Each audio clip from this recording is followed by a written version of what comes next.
రాష్ట్రానికి మరింత ఆదాయం వచ్చేలా కృషి జరపాలని, మిగిలిన రాష్ట్రాలతో పోటీ పడేలా ఆర్జన శాఖలు సమర్థంగా పనిచేయాలని ఏపీ ముఖ్యమంత్రి చంద్రబాబు అధికారులకు నిర్దేశించారు.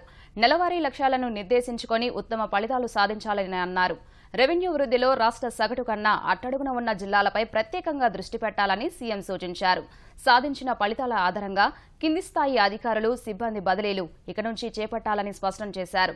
ఎర్రచందనం నిల్వలు విక్రయించలేకపోవడంపై ముఖ్యమంత్రి అసంతృప్తి వ్యక్తం చేశారు. అమరావతి సచివాలయంలోని 7 ఆదాయ ఆర్జన శాఖల అధికారులతో సీఎం సమీక్ష నిర్వహించారు. విభజన తర్వాత సేవారంగంలో వెనుకబడిపోయామని, ముందుగా దాన్ని అధిగమించాలని అధికారులకు సూచించారు.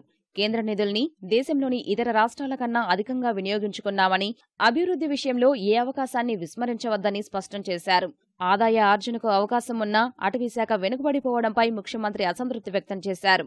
వేల కోట్ల విలువైన ఎర్రచందనం నిల్వలను వేలంలో విక్రయించుకోలేక విఫలం కావడం సరికాదన్నారు. అవసరమైన అనుమతులు సకాలంలో రాకపోవడం వల్లే విఫలమయ్యామని అధికారులు వివరించారు. అయితే తనకు కారణాలు చెప్పవద్దని, ఫలితం కనిపించాలని చెప్పారు. తమ శాఖ ఆదాయం ఆశించినంతగా లేకపోవడానికి నోట్ల రద్దే కారణమని స్టాంపులు, రిజిస్ట్రేషన్ శాఖ అధికారులు పేర్కొనగా, మిగిలిన రాష్ట్రాల్లో నోట్ల రద్దు ప్రభావం అధ్యయనం చేయాలని ముఖ్యమంత్రి సూచించారు. స్టాంపులు, రిజిస్ట్రేషన్ శాఖను పూర్తి స్థాయిలో కంప్యూటరీకరణ చేయడంతో పాటు అవినీతికి ఆస్కారం లేకుండా తీర్చిదిద్దాలన్నారు. ఎక్సైజ్ శాఖ రెవెన్యూపైన సమీక్ష జరిపిన ముఖ్యమంత్రి మద్యానికి ఎవరూ బానిసలు కాకుండా నియంత్రించడం ప్రభుత్వ విధానంగా చెప్పారు. నిబంధనలకు విరుద్ధంగా మద్యం విక్రయాలు జరిపితే కఠినంగా వ్యవహరించాలని స్పష్టం చేశారు. మరోవైపు 22% వృద్ధితో మెరుగైన పనితీరు కనబరిచిన గనులు, భూగర్భ జల వనరుల శాఖ అధికారులను ముఖ్యమంత్రి అభినందించారు. రాష్ట్రంలోని గనులు, ఖనిజ నిక్షేపాల వాస్తవ స్థితి తెలుసుకునేలా డ్రోన్ కెమెరాలతో సర్వే త్వరితగతిన పూర్తి చేసి నివేదిక సమర్పించాలని, అలాగే పెండింగ్లో ఉన్న మైనింగ్ అనుమతుల్ని వేగవంతంగా పూర్తి చేయాలని చెప్పారు.